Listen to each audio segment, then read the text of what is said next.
Okay, pag nabusan ka ng hangin sa ilalim at nagsesa ka, pag nandun ka na sa surface, kailangan mong mag-manual inflation.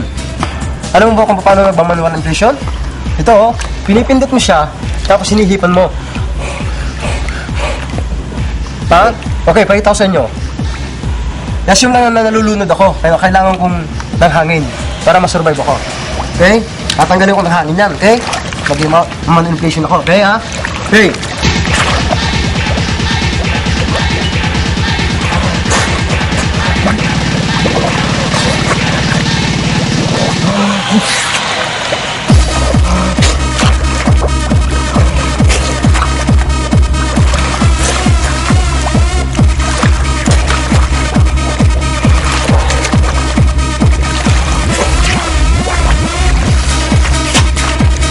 Okay.